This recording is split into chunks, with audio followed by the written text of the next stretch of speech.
La serviette était encore sous la porte. 4 jours.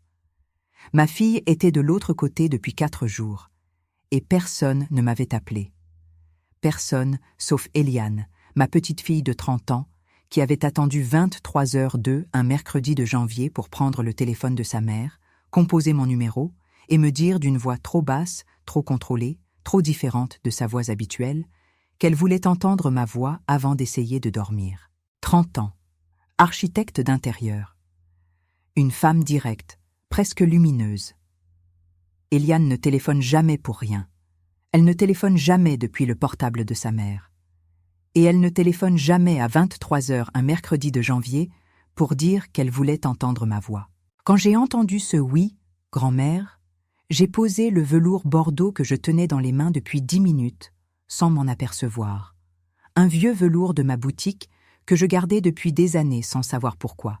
Et j'ai su, avant même qu'Eliane finisse sa première phrase, que quelque chose dans cette maison rue Saint-Georges n'allait plus depuis bien plus longtemps que cette nuit-là. Ce qui m'a brisé n'était pas ce qu'elle m'a dit. C'était ce qu'elle n'a pas dit. Ce soir-là, le monde tel que je le connaissais a changé. Pas avec un bruit, pas avec une scène.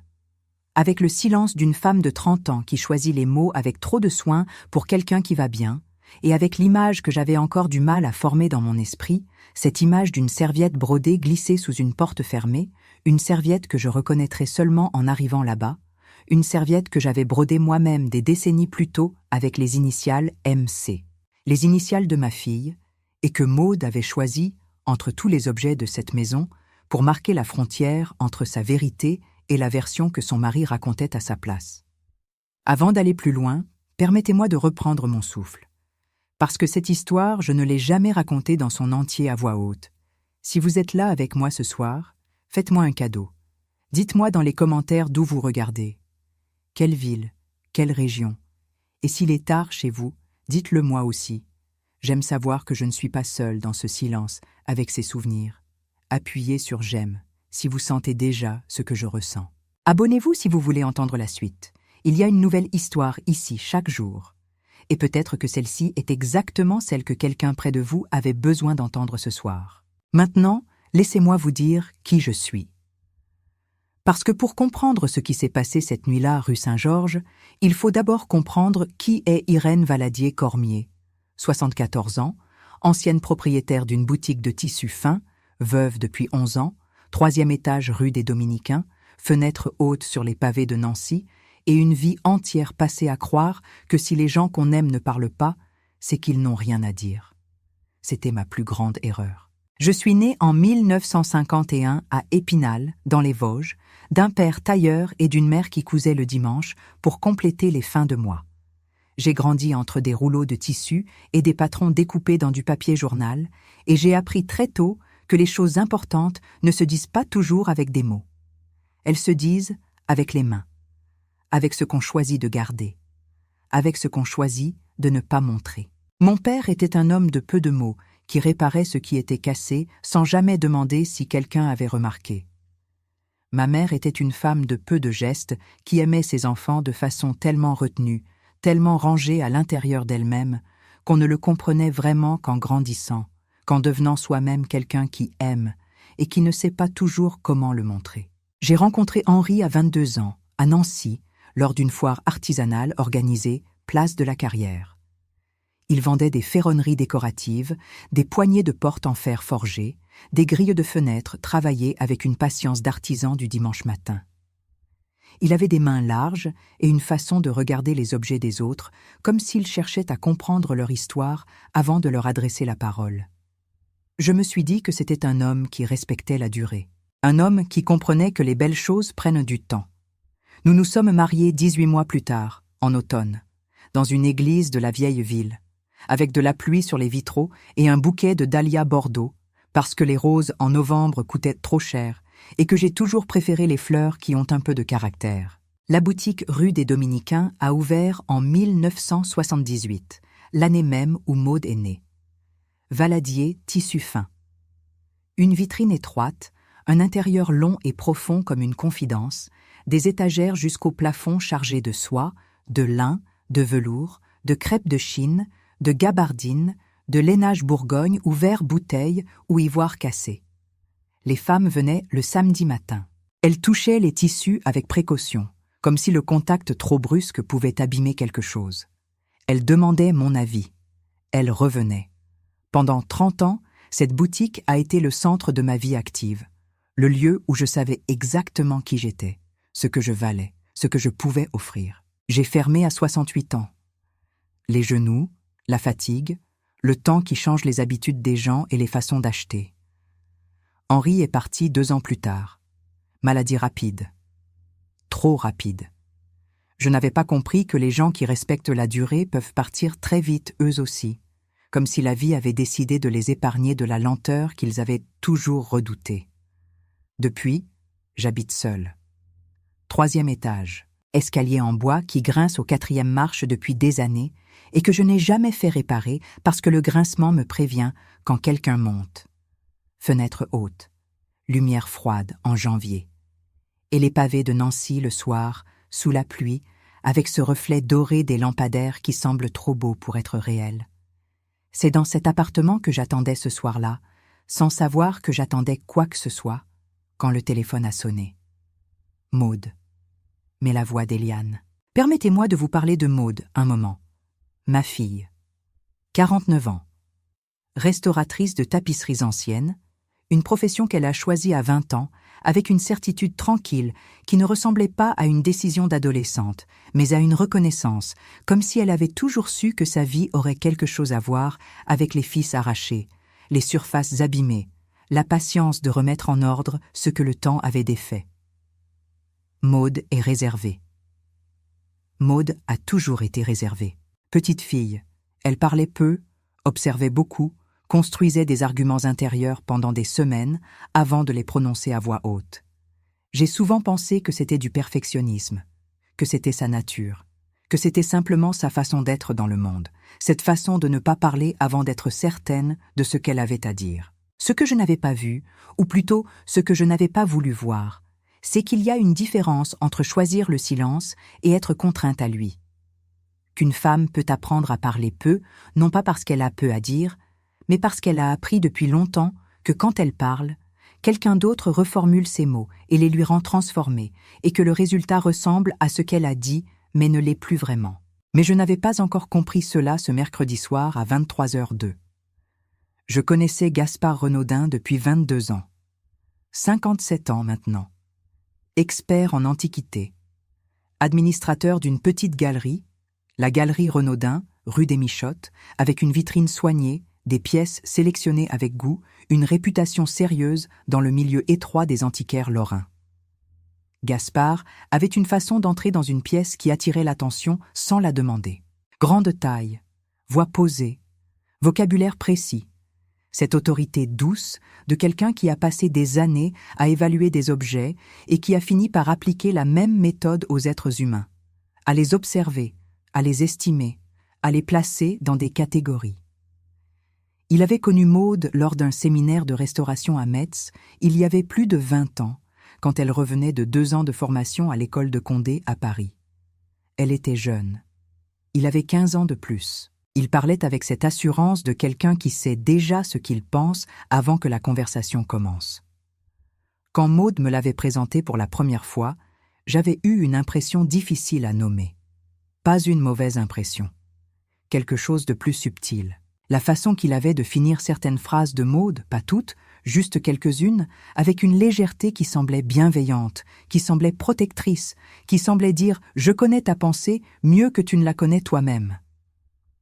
J'avais classé cela comme de la tendresse, comme de la complicité. J'avais dit à Henri ce soir-là, en rentrant à pied sous la pluie de Nancy, que cet homme aimait peut-être Maude, mais qu'il aimait encore plus l'idée qu'il se faisait d'elle. Henri avait dit que j'exagérais peut-être. Et moi, parce que Henri avait les mains qui comprenaient la durée et que je lui faisais confiance sur presque tout, j'avais décidé de me taire. C'était il y a plus de 20 ans. Depuis, j'avais vu Maude refuser des invitations professionnelles. Des congrès de restauration à Metz, à Strasbourg, une présentation à Lyon que je savais qu'elle préparait depuis des mois et qui n'avait jamais eu lieu. J'avais entendu Gaspard expliquer ses absences à sa place. « Je travaille trop », disait-il en souriant. Elle est perfectionniste, vous savez. Elle préfère rester concentrée. » Les gens approuvaient. Les gens trouvaient cela admirable. J'avais entendu ces explications depuis assez longtemps pour les trouver normales. Pour trouver normal que quelqu'un explique les décisions d'une autre personne mieux que cette personne elle-même.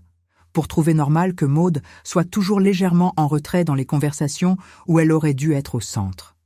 Eliane, de son côté, n'avait jamais trouvé cela normal. Eliane avait 30 ans et une clarté tranquille qui lui venait peut-être de l'architecture, de cette façon de regarder les espaces et de voir immédiatement ce qui ne fonctionne pas, ce qui est mal proportionné, ce qui prend de la place sans en avoir le droit. Elle avait grandi dans cet appartement rue Saint-Georges avec des parents dont les relations professionnelles s'enchevêtraient, et elle avait appris, je pense très tôt, à lire entre les lignes, à voir ce que les adultes décidaient de ne pas montrer, à comprendre que l'harmonie de surface peut coexister avec quelque chose de plus compliqué en dessous. Ce mercredi soir, quand elle m'a appelé depuis le téléphone de sa mère, Eliane était dans le couloir de l'appartement rue Saint-Georges depuis combien de temps exactement? Depuis le début. Depuis que Maude s'était enfermée dans la salle de bain transformée en cabinet de restauration, il y avait 4 jours. 4 jours à recevoir du thé par la fente de la porte. 4 jours à répondre par phrases courtes. 4 jours à travailler dans cet espace étroit et lumineux sur une pièce que personne d'autre qu'elle ne comprenait vraiment. Eliane m'a dit, à voix basse, que Maude allait bien, qu'elle était consciente, qu'elle avait besoin de temps, qu'il y avait une tapisserie, qu'il y avait une étiquette qui ne correspondait pas, qu'il y avait un lot d'eau, un dossier d'évaluation que Maude refusait de signer avant d'avoir terminé son analyse. Elle a dit aussi, très calmement, comme si c'était un détail secondaire, qu'elle avait glissé une serviette sous la porte de la salle de bain pour que sa mère n'ait pas froid. Et elle a dit que cette serviette, c'était celle brodée avec les initiales MC. Celle que j'avais brodée il y a des décennies. Ma gorge s'est serrée. Pas parce que la situation était dangereuse. Pas parce que j'imaginais une scène terrible. Parce que j'avais compris, en une fraction de seconde, que ma fille de 49 ans avait choisi, entre tous les objets de cette maison, un objet qui venait de moi pour marquer le seuil entre sa vérité et la version que son mari construisait depuis trop longtemps à sa place. Et que ce geste silencieux et précis, était le geste de quelqu'un qui avait encore besoin de sa mère, mais ne savait plus comment le dire autrement. J'ai raccroché. J'ai pris mon manteau. J'ai appelé un taxi. Nancy, en janvier. Les rues mouillées. Les lampadaires qui font des reflets trop beaux sur les pavés. La voiture qui remontait vers la rue Saint-Georges en longeant la vieille ville, les façades classiques, les fenêtres éclairées des appartements où d'autres familles passèrent leur mercredi soir sans savoir qu'à quelques dizaines de mètres, une femme de 74 ans traversait la ville pour aller poser la main sur une porte fermée et parler à sa fille. Je regardais le vitre du taxi et je pensais à toutes les fois où Maude m'avait dit que tout allait bien. Je pensais à toutes les fois où je l'avais cru. L'appartement rue Saint-Georges numéro 58 est au-dessus d'une galerie d'antiquités. Entrée par le côté, un couloir étroit, un escalier avec une rampe en fer forgé, le genre de rampe qu'Henri aurait regardé longuement avant de décider s'il la trouvait bien faite. Le piso encaustiqué brille sous la lumière du couloir. Les vitrines du rez-de-chaussée étaient éteintes. Il était presque minuit. C'est Gaspard qui a ouvert la porte. Robe de chambre sombre. Voix basse. Façon de se tenir dans l'encadrement d'une porte qui remplit l'espace sans avoir l'air de le faire exprès. Il m'a dit de ne pas m'inquiéter. Il m'a dit que Maude était juste têtue, que les artistes ont ces états de concentration, que ça allait passer. Il m'a dit qu'Eliane dramatisait. Il a dit tout cela avec le même ton poli, mesuré, légèrement condescendant, de quelqu'un qui est convaincu qu'il est le seul à comprendre vraiment la situation. Il parlait, et je l'écoutais, et je regardais par-dessus son épaule le couloir de l'appartement. Et là, au bout du couloir, debout devant la porte fermée de la salle de bain, j'ai vu Eliane, 30 ans. Pâle de fatigue émotionnelle, tenant le téléphone de sa mère à 2 mains, comme on tient quelque chose qu'on a peur de laisser tomber. Elle ne bougeait pas. Elle me regardait arriver. Et dans ses yeux, il y avait ce mélange de soulagement et d'épuisement de quelqu'un qui attend depuis trop longtemps le moment où quelqu'un d'autre enfin comprend. Je ne suis pas passée par le salon. j'ai traversé directement jusqu'au couloir. Et c'est là que je l'ai vue. Par terre, devant la porte fermée de la salle de bain, parfaitement pliée, posée avec soin contre le bas de la porte, comme un geste de ternura que les mots n'auraient pas pu contenir, il y avait une serviette brodée. Blanche, un peu jaunie au coin par le temps, avec des initiales brodées en fil bleu marine dans le coin inférieur droit. MC Maude Cormier. L'initiale de mon nom de jeune fille. Le nom que j'avais brodé moi-même sur cette serviette à une époque où Maude était encore une enfant, qui entrait dans la boutique après l'école et posait ses affaires sur le comptoir et regardait les rouleaux de tissu comme s'ils contenaient tous les pays du monde. Je me suis arrêtée. Gaspard disait encore quelque chose derrière moi. Je ne l'entendais plus. Je regardais cette serviette et je comprenais, avec la précision lente et absolue des choses qui arrivent trop tard et qu'on ne peut plus défaire, que ma fille n'avait pas choisi cet objet au hasard. Elle avait cherché, dans cette maison où elle vivait depuis des années, quelque chose qui venait de moi, quelque chose qui portait mon nom. Et elle l'avait posé là, à ses pieds, de l'autre côté de sa porte, pas pour cacher quelque chose de laid, mais pour dire, à la seule façon qu'il lui restait, que la frontière entre sa vérité et la version que son mari racontait, cette frontière était la mienne aussi, portait mon nom aussi, m'appartenait aussi. J'ai posé la main à plat sur la porte, et j'ai dit, d'une voix que j'espérais calme, que j'espérais reconnaissable, que j'espérais semblable à toutes les voix que Maude avait connues de moi depuis l'enfance. Les voix du samedi matin dans la boutique, les voix des dimanches après le déjeuner, les voix des téléphones du soir quand les choses n'allaient pas tout à fait. Maude, c'est maman, je suis là. Il y a eu un silence, long. Le genre de silence qui n'est pas l'absence de son, mais la présence de quelqu'un qui retient quelque chose depuis trop longtemps et qui décide, peut-être, pour la première fois depuis des jours, que retenir coûte plus cher que lâcher. Et puis, de l'autre côté de la porte, j'ai entendu la voix de ma fille. Pas forte, pas cassée, pas dramatique. Simplement la voix de Maude, cette voix réservée et précise que je connaissais depuis 49 ans, qui a dit « Je savais que tu viendrais ». Rien d'autre. Mais pour moi, ces 4 mots ont pesé tout le poids de tout ce que je n'avais pas su voir pendant des années. Tout le poids de toutes les fois où elle avait dit que tout allait bien. Tout le poids de toutes les fois où je l'avais cru parce que c'était plus facile que de regarder vraiment.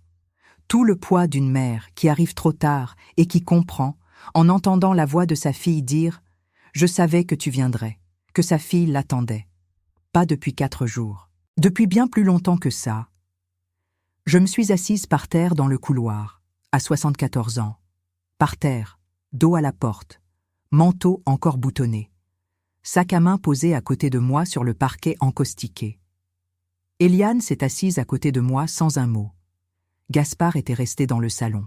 Et la nuit de janvier continuait dehors, froide et calme, avec les pavés mouillés et les lampadaires et leurs reflets trop beaux, sans savoir que dans ce couloir étroit, une grand-mère et une petite fille adulte s'asseyaient par terre pour attendre que la femme entre les deux soit prête à ouvrir la porte depuis l'intérieur, à son rythme, à sa façon, quand elle le déciderait elle-même. Si vous m'écoutez encore, si vous êtes toujours là avec moi dans ce couloir, j'ai besoin de vous poser une question avant de continuer.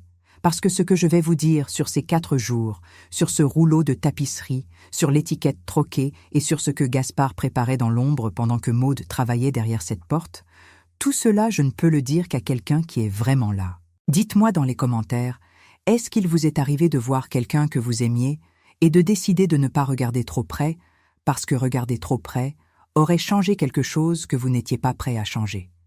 Écrivez oui ou écrivez non. Je lis chaque commentaire. Et s'il est tard chez vous, si vous regardez ceci quand la maison est silencieuse et que les autres dorment, appuyez sur j'aime pour me dire que vous êtes là. Abonnez-vous si vous voulez entendre ce qui se cache dans cette salle de bain. Parce que la tapisserie flamande, l'étiquette retournée, le carnet d'évaluation et la phrase que Maude avait écrite sur le miroir avec le doigt dans la buée, tout cela arrive dans la partie suivante. Je suis restée par terre dans ce couloir pendant ce qui m'a semblé être 1 heure, mais qui était peut-être 21 minutes. Le parquet était dur sous moi. Mes genoux protestaient, mais je ne voulais pas bouger. Je ne voulais pas que Maude entende que j'avais bougé. que j'avais décidé d'aller m'asseoir dans un fauteuil, que je n'étais plus là, le dos contre sa porte, à quelques centimètres d'elle dans le noir. Eliane, à ma gauche, ne parlait pas. Elle avait posé le téléphone de sa mère entre nous sur le parquet, écran vers le bas. De temps en temps, elle regardait vers le salon où Gaspard s'était retiré. Et je voyais dans ce regard une vigilance que je ne lui avais jamais vue, une façon de surveiller sans avoir l'air de surveiller qui m'a rappelé quelque chose que je ne savais pas encore nommer cette nuit-là. J'ai commencé à parler à voix basse, pas à Maude, à moi-même d'abord, puis à Eliane, puis aux deux en même temps, sachant que Maude entendait peut-être, voulant qu'elle entende, laissant mes mots passer sous la porte comme Eliane avait laissé passer la serviette brodée. J'ai dit que je me souvenais de la première fois que Maude m'avait parlé de restauration de tapisserie. Elle avait 17 ans. Elle était rentrée de la médiathèque avec un livre sur les ateliers flamands du XVIe siècle, avec ces images de femmes agenouillées sur des cartons de travail, remplaçant fil par fil ce que le temps avait arraché. Elle m'avait dit, avec cette certitude tranquille qui ne ressemblait pas à une décision d'adolescente, que c'était ce qu'elle voulait faire, pas restaurer n'importe quoi. Restaurer les surfaces abîmées, retrouver la vérité des choses sous ce que le temps et la négligence avaient défait. J'avais trouvé cela beau à l'époque. Je trouvais cela encore beau cette nuit. Mais je trouvais aussi, pour la première fois, que le choix de Maude avait peut-être dit quelque chose que je n'avais pas entendu.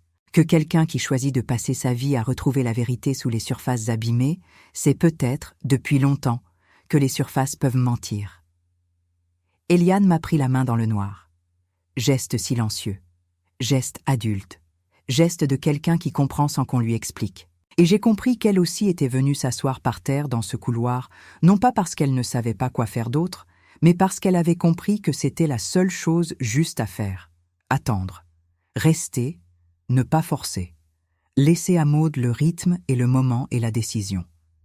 C'est là qu'Eliane m'a parlé de la tapisserie, à voix très basse, tournant parfois la tête vers le salon pour s'assurer que Gaspard n'était pas dans le couloir. Elle parlait avec la précision de quelqu'un qui a réfléchi depuis des jours à comment expliquer quelque chose de technique à quelqu'un qui n'est pas du milieu et qui a décidé que la clarté était plus importante que les détails. Il y avait dans la salle de bain transformée en cabinet de restauration un rouleau de tapisserie flamande que Gaspard avait rapporté à la galerie 3 mois plus tôt. Une pièce achetée lors d'une vente aux enchères à Bruxelles, décrite comme un travail du XVIIIe siècle, estimation modeste, prix d'achat raisonnable. Gaspard avait demandé à Maude de confirmer l'évaluation pour pouvoir la revendre rapidement à un acquéreur belge qui s'était montré intéressé. Transaction simple. Signature de Maude en bas du dossier d'évaluation. Crédibilité de Maude comme restauratrice reconnue, apposée sur un document qui permettrait à Gaspard de conclure une vente qui, selon ce qu'Eliane avait compris des conversations de couloir des dernières semaines, aiderait à régler des difficultés financières que la galerie accumulait depuis plusieurs mois. Sauf que Maude, en commençant l'analyse de la tapisserie, avait remarqué quelque chose. L'étiquette d'identification cousue dans le revers du rouleau ne correspondait pas à la pièce. Pas une erreur mineure, pas une imprécision de transcription. Une étiquette qui portait un numéro d'inventaire appartenant à une pièce référencée dans un catalogue de collection privée, une pièce qui n'était pas censée être en circulation, dont la provenance soulevait des questions que Maude ne pouvait pas ignorer et ne pouvait pas signer sans avoir vérifié. Elle avait demandé du temps.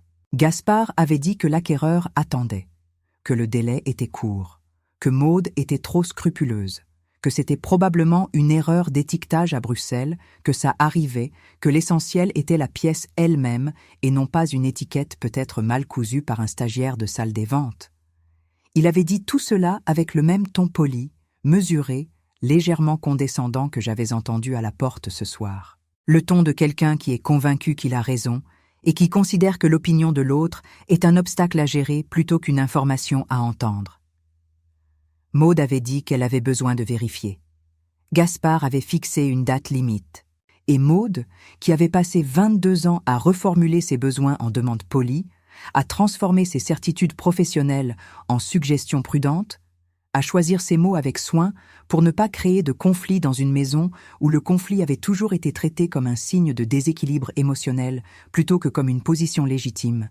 Maude avait fait quelque chose qu'elle n'avait jamais fait auparavant. Elle avait pris la tapisserie, ses documents, sa loupe, ses fiches d'évaluation et ses photographies techniques, et elle était entrée dans la salle de bain qu'elle avait progressivement transformée en espace de travail depuis des mois, et elle avait fermé la porte à clé. Pas comme une scène de crise, pas comme un effondrement, comme une décision professionnelle, comme quelqu'un qui a compris que le seul espace où elle pouvait finir son travail sans être interrompue, sans être redirigée, sans s'entendre dire qu'elle prenait trop de temps ou qu'elle cherchait des problèmes là où il n'y en avait pas, c'était cet espace-là, derrière cette porte-là, avec cette serrure-là. Eliane s'est tue. Dans le couloir, le silence avait une texture différente maintenant, plus dense, plus chargée de toutes les choses qu'on comprend après les avoir entendues et qu'on ne peut plus désentendre. J'ai regardé la serviette brodée sous la porte. J'ai pensé à Maude à 17 ans avec son livre sur les ateliers flamands. J'ai pensé à toutes les fois où j'avais entendu Gaspard finir ses phrases à sa place et décider que c'était de la tendresse. J'ai pensé à toutes les fois où Maude avait dit que tout allait bien. Et j'ai compris quelque chose qui m'a coûté beaucoup à comprendre. Quelque chose qui a une façon de vous traverser non pas comme une révélation brutale, mais comme une douleur lente et certaine. La douleur de quelqu'un qui réalise que ce qu'elle prenait pour de la réserve chez sa fille, ce perfectionnisme, cette façon de parler peu et d'observer beaucoup, ce n'était peut-être pas seulement son caractère. C'était peut-être aussi une habitude, une adaptation, la façon dont une femme intelligente apprend à exister dans un espace où sa voix est régulièrement traduite, reformulée, réduite à quelque chose de plus gérable par quelqu'un qui croit sincèrement la connaître mieux qu'elle-même. Je ne pouvais pas changer les 22 dernières années, mais j'étais là maintenant, et la porte était encore fermée. J'ai parlé à nouveau, à voix basse, pour que Maude entende si elle voulait entendre, sans lui imposer quoi que ce soit. J'ai dit que je me souvenais d'une chose qu'elle m'avait dite il y a très longtemps, la première fois qu'elle avait restauré une pièce importante, une tapisserie médiévale qu'un musée de Metz lui avait confiée pour un travail de consolidation partielle. Elle était rentrée ce soir-là avec des mains qui sentaient les produits, et une expression que je n'avais vue sur son visage qu'une ou deux fois dans sa vie. Une expression de quelqu'un qui vient de faire exactement ce qu'il était censé faire sur cette terre.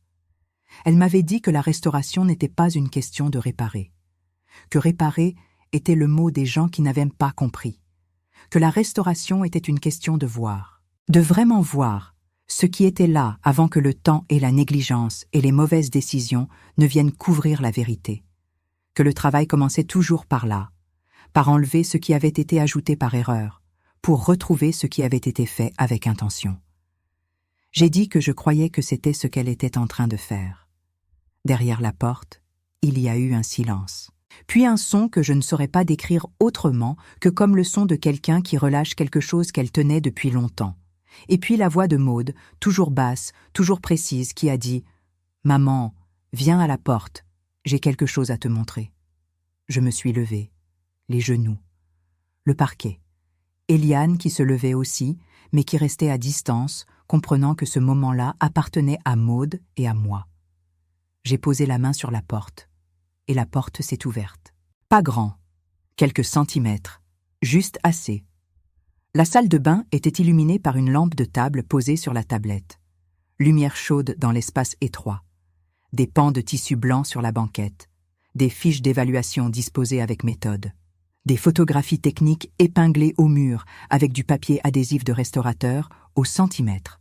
Des loupes, des pinceaux fins, un carnet d'évaluation ouvert à une page couverte de l'écriture serrée et précise de Maude. Et au centre, partiellement déroulée sur la planche de travail improvisée, la tapisserie flamande, ses couleurs terreuses et profondes, ses fils d'une autre époque, son silence de pièce qui a traversé des siècles et attend qu'on comprenne enfin ce qu'elle dit. Maude était debout devant la tablette.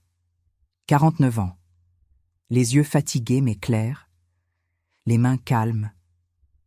Elle avait une expression que je n'avais pas vue depuis longtemps, l'expression de quelqu'un qui sait exactement ce qu'il sait et qui a enfin trouvé le moment de le dire à quelqu'un qui sera capable de l'entendre. Elle m'a tendu quelque chose. Une petite étiquette de tissu, quelques centimètres, fond crème, chiffres et lettres imprimées en encre noire, simple, presque invisible pour qui ne sait pas regarder. Elle m'a dit, de sa voix de restauratrice, de sa voix de femme qui a passé des décennies à voir ce que les autres ne voient pas. « Maman, cette étiquette appartient à une pièce qui est dans un catalogue privé depuis 1992. Elle ne peut pas être ici, elle ne peut pas être à vendre, et je ne peux pas signer un document qui dit le contraire. » Puis elle a regardé vers le miroir. J'ai suivi son regard. Le miroir était encore légèrement embué dans le coin inférieur gauche. Quelques heures plus tôt, il y avait eu de la buée. Et dedans, encore lisible, tracée avec le doigt dans la condensation et séchée depuis, une phrase que Maude avait écrite pour elle-même, ou pour moi, ou peut-être pour les deux. « Maman, je ne suis pas folle. Je garde seulement ce qu'on veut me faire signer sans me laisser regarder. » Je n'ai rien dit pendant un long moment. J'ai regardé ma fille. J'ai regardé l'étiquette dans ma main. J'ai regardé les fiches d'évaluation, le carnet, la tapisserie, les photographies techniques. J'ai regardé cet espace qu'elle avait transformé, dans l'unique pièce de cette maison où sa porte avait une serrure, en un cabinet de travail propre et rigoureux et silencieux, l'espace d'une professionnelle qui fait son travail comme il doit être fait, sans que personne ne lui impose un rythme ou une conclusion. Et puis, j'ai regardé ma fille dans les yeux, et j'ai dit la seule chose qui était vraie, « Je sais, et je t'entends. » Dans le couloir, Gaspard avait dû entendre la porte s'ouvrir. Il avait dû entendre nos voix. Il avait dû comprendre que quelque chose venait de changer dans l'équilibre de cette nuit. Parce qu'il est apparu dans l'encadrement du couloir, avec cette façon de tenir son corps qu'il avait, cette façon d'occuper l'espace sans le demander. Et il a commencé à parler de transactions commerciales, d'acquéreurs qui attendaient, de décisions d'affaires, de questions professionnelles, de choses qui ne regardaient pas les émotions familiales. Je me suis retournée vers lui. J'avais encore l'étiquette de tissu dans la main. Et j'avais dans la poitrine quelque chose que je ne savais pas avoir. Quelque chose qui ressemblait à 22 ans de foi, où j'avais entendu sa voix reformuler la voix de ma fille et décidé de ne pas intervenir. Quelque chose qui ressemblait à la serviette brodée sous la porte, et à la phrase dans la buée du miroir, et à Eliane de 30 ans qui attendait dans le couloir depuis 4 jours avec le téléphone de sa mère serré à 2 mains. J'ai posé l'étiquette et le carnet d'évaluation sur le bord de la tablette du couloir. Et j'ai dit, d'une voix que je voulais claire et calme, d'une voix que je voulais semblable à tout ce que j'avais appris sur la durée et sur la vérité et sur les choses qu'on ne doit pas laisser passer. Ce soir, personne ne parlera à la place de ma fille. Même si sa voix tremble, elle est encore la seule qui sait ce qu'elle a vu. Gaspard n'a rien dit pendant un moment. Eliane, dans le couloir, a fermé les yeux une seconde, et Maude, derrière moi, a fait quelque chose qu'elle n'avait pas fait depuis longtemps. Elle a respiré, vraiment respiré. Ce n'était pas la fin de cette nuit, ce n'était pas la fin de ce qui allait devoir être dit et fait et décidé dans les jours suivants. Il y avait encore la tapisserie à protéger, la périta indépendante à appeler, les décisions difficiles à prendre sur la galerie et sur la vente, et sur ce que Gaspard allait devoir assumer. Il y avait encore les conversations qui allaient être longues et douloureuses et nécessaires. Il y avait encore tout le travail de voir clairement ce qui s'était construit pendant 22 ans dans cette maison, de le nommer, d'en comprendre le poids. Mais ce soir-là, dans ce couloir étroit, avec la serviette brodée par terre et l'étiquette de tissu sur la tablette, et la phrase écrite dans la buée du miroir, et Eliane qui nous regardait toutes les deux avec ce soulagement épuisé de quelqu'un qui attendait ce moment depuis longtemps, ce soir-là, quelque chose s'était ouvert. La vérité technique et morale de Maude avait trouvé une porte. Et j'étais là de l'autre côté. Je suis cette vieille femme qui arrive trop tard et qui comprend en arrivant tout ce qu'elle n'avait pas voulu voir. Mais j'étais là. Et parfois, être là au bon moment, même si c'est le moment le plus difficile, même si c'est après trop d'années de silence accepté, parfois cela suffit à changer quelque chose. Ce qui allait se passer dans les jours suivants avec la tapisserie flamande, avec Madame Céleste Barrois du Centre Lorrain des Arts Textiles, avec Gaspard et la galerie et la vente suspendues, avec Maude qui allait enfin pouvoir terminer son lodo dans les conditions qu'elle méritait, avec Eliane qui allait dormir enfin après 4 nuits dans ce couloir, avec moi qui allais rentrer rue des Dominicains au petit matin avec quelque chose de changé dans la façon dont je comprenais ma fille et ma propre complicité dans ce qui lui avait été imposé. Tout cela, je vous le raconterai dans la partie suivante. Si vous êtes encore là avec moi, si vous avez traversé ce couloir et cette porte et cette nuit de janvier ensemble, j'ai une dernière chose à vous demander avant de continuer. Dans les commentaires, dites-moi un seul mot. Le mot qui vous est venu en écoutant cette histoire. Un seul mot. Je lirai chacun d'entre eux. Et appuyez sur j'aime si cette histoire vous a touché quelque chose que vous n'attendiez pas. Abonnez-vous si vous voulez savoir ce que contenait vraiment ce carnet d'évaluation, ce que Madame Barrois a trouvé sur la tapisserie, et ce que Maude a dit à Gaspard le matin suivant, debout, ses documents à la main, sans que personne parle à sa place. La suite arrive. Je suis rentrée rue des Dominicains à 4h20 du matin. Le taxi traversait une Nancy endormie, les rues vides et luisantes, les façades classiques indifférentes à tout ce qui venait de se passer dans un couloir étroit au-dessus d'une galerie éteinte. Je regardais défiler les lampadaires par la vitre et je tenais mon sac à main sur mes genoux avec une pression que je ne remarquais pas sur le moment, mais dont je sentirais les marques dans mes doigts le lendemain matin. Dans mon sac, j'avais glissé 2 choses. L'étiquette de tissu que Maude m'avait tendue par la porte entr'ouverte. Et le carnet d'évaluation qu'elle m'avait confié avant que je parte, en me disant de ma voix de restauratrice, de sa voix calme et précise, que si quelque chose devait arriver avant qu'elle ait terminé son lodo, si quelqu'un décidait de prendre la tapisserie avant qu'elle ait pu finir, elle voulait que quelqu'un d'autre que Gaspard tienne ses preuves dans ses mains. Quelqu'un d'autre.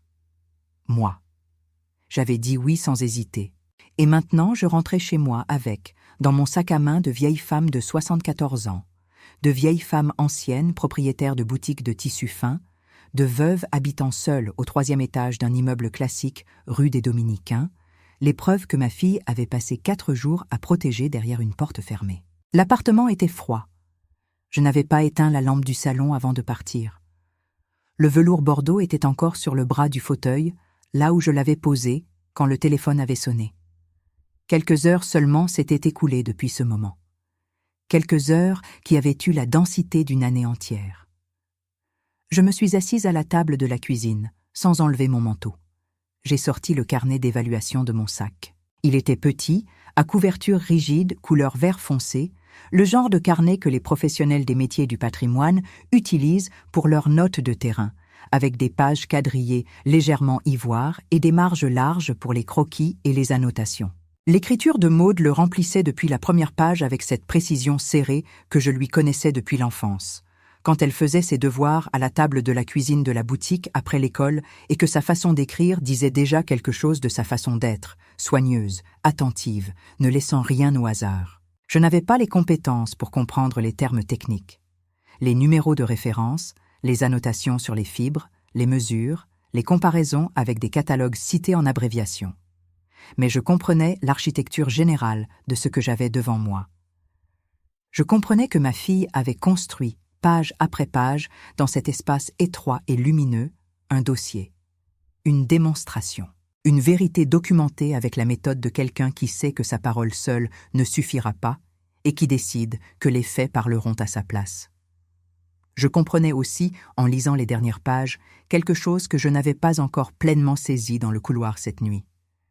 Maude n'était pas seulement en train de retarder une vente. Elle n'était pas seulement en train d'être scrupuleuse, comme Gaspard le disait, comme si la rigueur était un défaut de caractère plutôt qu'une exigence professionnelle.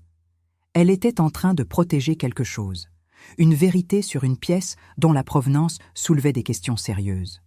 Une vérité que signer le dossier d'évaluation sans vérification aurait enterré sous sa signature, sa réputation, son nom de restauratrice. Et derrière cela, il y avait autre chose que j'ai mis un moment à formuler clairement dans ma tête cette nuit-là, assise à ma table de cuisine avec mon manteau encore boutonné et le carnet vert sur la toile cirée. Gaspard le savait. Il savait que Maude avait trouvé quelque chose. Il savait que cette étiquette posait un problème. Et il avait choisi, plutôt que de suspendre la vente le temps de vérifier, de fixer un délai, de créer une pression, de minimiser les inquiétudes de Maude en les traitant comme un excès de perfectionnisme, comme une réaction émotionnelle, comme le problème d'une femme trop attachée aux détails pour voir la situation pratique dans son ensemble. Il n'avait pas menti avec des mots dramatiques. Il n'avait pas menacé. Il avait fait quelque chose de plus subtil et de plus difficile à démontrer. Il avait rendu l'expertise de Maude négociable. Il avait transformé son jugement professionnel en un obstacle affectif à gérer. Il avait utilisé 22 ans de langage poli et d'autorité tranquille pour faire en sorte que le doute de Maude ressemble à un caprice plutôt qu'à une conclusion. Et Maude, qui avait appris depuis longtemps que ses conclusions étaient régulièrement recadrées, qui avait passé des années à reformuler ses certitudes en questions prudentes pour éviter les tensions, avait fait quelque chose que Gaspard n'avait pas prévu. Elle avait arrêté de reformuler. Elle avait pris ses documents et elle avait fermé la porte. C'était l'acte le plus professionnel et le plus courageux qu'elle ait fait depuis des années. Et cela avait duré 4 jours parce que personne, avant cette nuit, n'était venu s'asseoir par terre dans le couloir pour lui dire qu'elle était entendue. J'ai fermé le carnet. Je l'ai remis dans mon sac. J'ai gardé l'étiquette de tissu dans la paume de ma main un long moment. Dehors, Nancy commençait à avoir la qualité particulière du ciel avant l'aube. Ce bleu noir qui n'est plus tout à fait la nuit, mais pas encore le matin. Les lampadaires semblaient moins intenses. Quelque part dans la rue, une voiture est passée lentement, ses phares projetant un rectangle de lumière mouvante sur le plafond de ma cuisine. J'ai pensé à Henri. Je lui aurais tout raconté. Assis en face de moi à cette même table, les mains posées à plat sur la toile cirée, il aurait écouté sans interrompre. Il aurait posé 1 ou 2 questions précises. Et puis il aurait dit quelque chose de simple, qui aurait tout mis en ordre, comme il savait faire, comme les gens qui comprennent la durée savent toujours trouver le mot qui tient. Mais Henri n'était plus là depuis 11 ans, et c'est moi qui devais trouver les mots. Pas pour moi, pour ma fille. Le lendemain matin, j'ai appelé Eliane à 7h30. Elle avait dormi 3 heures sur le canapé du salon de la rue Saint-Georges. Maude avait dormi dans la salle de bain, sur la banquette, enveloppée dans une couverture qu'Eliane avait glissée sous la porte la veille au soir. Gaspard avait dormi dans la chambre, chacun dans son espace. La maison suspendue dans un silence de lendemain de nuit difficile, ce silence des matins qui suivent les vérités dites, quand tout le monde sait que quelque chose a changé, mais que personne ne sait encore exactement comment le jour va se dérouler. Eliane m'a dit que Maude était toujours dans la salle de bain, qu'elle avait pris son café, qu'elle avait répondu au bonjour par la porte, qu'elle avait dit qu'elle voulait finir son analyse avant de sortir. Pas de dramatisme, pas de crise. La même Maude réservée et précise, qui travaille quand elle a quelque chose à finir et qui sait ce qu'elle a à finir. J'ai dit à Eliane ce que j'avais compris cette nuit. Elle a écouté sans m'interrompre. Et quand j'ai terminé, elle a dit quelque chose que je n'oublierai pas.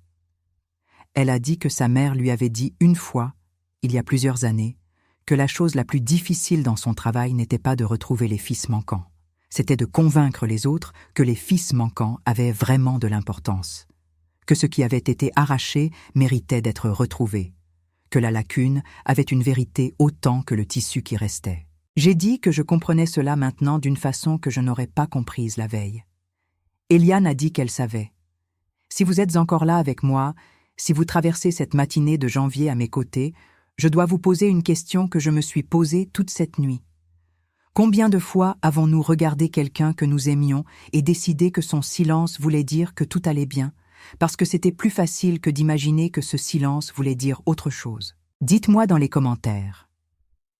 Parce que je pense que beaucoup d'entre vous ont vécu quelque chose de semblable. Et si cette histoire vous touche quelque chose de vrai, appuyez sur « J'aime ». Abonnez-vous si vous voulez entendre comment Maude est sortie de cette pièce, comment Madame Barrois a confirmé ce que Maude avait vu, et comment Gaspard s'est retrouvé devant une conséquence qu'il n'avait pas prévue. Ce matin-là, j'ai pris le téléphone et j'ai appelé un numéro que j'avais gardé dans mon ancien carnet d'adresses depuis des années sans savoir pourquoi. Madame Céleste Barrois. 63 ans. Experte indépendante au Centre Lorrain des Arts Textiles, avenue Foch, numéro 44. Je l'avais rencontrée 1 fois lors d'un salon du patrimoine organisé à Nancy, il y avait plusieurs années, une femme de petite taille avec des lunettes rondes et une façon de parler des textiles anciens qui donnait l'impression que les fils et les colorants et les points de tissage avaient leur propre langue et qu'elle était l'une des rares personnes à l'avoir apprise. Je lui ai expliqué la situation en termes généraux. Une restauratrice, ma fille, une tapisserie flamande, une étiquette qui soulevait des questions, une vente imminente. J'ai dit que ma fille avait besoin d'une confirmation indépendante avant de signer quoi que ce soit. Madame Barrois m'a écoutée avec cette qualité d'attention des gens qui ont l'habitude de recueillir des informations incomplètes et de trouver l'essentiel dedans. Elle a posé 2 questions précises sur le type d'étiquette et le numéro de catalogue mentionné. J'ai lu ce que j'avais noté depuis le carnet de Maude. Il y a eu un silence sur la ligne. Puis Madame Barrois a dit qu'elle pouvait venir le jour suivant. Elle a dit aussi, et sa façon de le dire m'a indiqué que ce n'était pas une précaution anodine, qu'il valait mieux que la tapisserie reste exactement où elle était jusqu'à sa visite, que personne ne la déplace, ne la roule, ne la transporte, que si quelqu'un essayait de la déplacer, cela devait être signalé. J'ai compris ce que cela voulait dire. J'ai rappelé Eliane immédiatement. Eliane avait déjà compris. Elle m'a dit que Gaspard avait mentionné ce matin, à voix basse mais clairement, que l'acquéreur belge attendait une réponse avant la fin de la semaine. Qu'il devrait peut-être aller chercher la pièce lui-même si Maude ne coopérait pas. Qu'il avait des obligations contractuelles. Cette phrase, obligation contractuelle, dans la bouche de quelqu'un qui essayait depuis 4 jours de faire sortir une tapisserie d'une maison avant que son épouse restauratrice ait terminé son analyse, cette phrase avait une signification très précise. Eliane a dit qu'elle ne le laisserait pas entrer dans la salle de bain. J'ai dit que j'arrivais. Je suis repartie rue Saint-Georges à 9h du matin. Le même trajet dans la lumière froide de janvier. Nancy qui s'éveillait, les boulangeries ouvertes, les premières silhouettes dans la rue, la vie ordinaire qui continuait sans savoir que dans un appartement au-dessus d'une galerie éteinte, quelque chose d'important était sur le point de se résoudre ou de se compliquer, selon les décisions des prochaines heures. Gaspard était habillé quand j'ai sonné. Costume, cravate, la façon de se tenir, qui dit que la journée est professionnelle et que les émotions sont classées dans la catégorie des perturbations à gérer. Il m'a accueilli avec la politesse de quelqu'un qui a décidé que la veille n'avait pas changé grand-chose et que les choses allaient reprendre leur cours normal. Je suis allé directement au couloir. La serviette brodée était toujours sous la porte. J'ai frappé doucement. Maude a ouvert immédiatement. Ce matin, sa porte s'est ouverte plus grand. Elle était debout, habillée, les cheveux coiffés, le carnet dans une main et les photographies techniques dans l'autre. Elle avait l'air fatiguée, mais d'une fatigue qui ressemble à la fatigue de quelqu'un qui a terminé quelque chose de difficile, pas de quelqu'un qui est en train de s'effondrer. Elle m'a regardée. Elle a dit « J'ai terminé ». 2 mots. J'ai dit « Bien. Madame Barrois vient demain matin ». Maude n'a pas pleuré. Elle n'a pas souri non plus. Elle a simplement acquiescé de la façon de quelqu'un qui apprend que la confirmation qu'elle attendait va arriver et dont la réaction est la réaction d'une professionnelle, c'est-à-dire du soulagement technique plutôt que de l'émotion spectaculaire. Gaspard avait suivi. Il était dans le couloir. Il a commencé à parler de Madame Barrois, à dire qu'il la connaissait, qu'elle était sérieuse, qu'il n'avait aucun problème avec une vérification, que cela allait simplement retarder une transaction qui était déjà en attente depuis trop longtemps. Il a dit ce dernier élément avec un regard vers Maude. Trop longtemps. Maude n'a pas répondu. Elle a regardé ses documents. Elle a dit que l'étiquette était cousue dans le revers du rouleau depuis avant l'acquisition à Bruxelles, que cela pouvait être vérifié par les photos de la salle des ventes, et qu'elle avait noté dans son carnet les références croisées avec 2 catalogues de collections privées qui permettaient d'établir une provenance alternative à celle déclarée. Elle a dit tout cela à moi, pas à Gaspard. Gaspard a dit que ce n'était probablement qu'une erreur d'étiquetage. Maude a dit que c'était possible, et que c'était exactement pour cela que Madame Barrois devait regarder. Ce moment-là, ce moment où Maude a répondu avec la précision calme d'une professionnelle qui a vérifié ses faits et qui n'a plus besoin de formuler sa certitude comme une question pour qu'elle soit entendue, ce moment-là, j'en ai gardé quelque chose dans la poitrine que je porte encore. Ce n'était pas la Maude qui disait que tout allait bien. C'était la Maude qui savait ce qu'elle avait vu.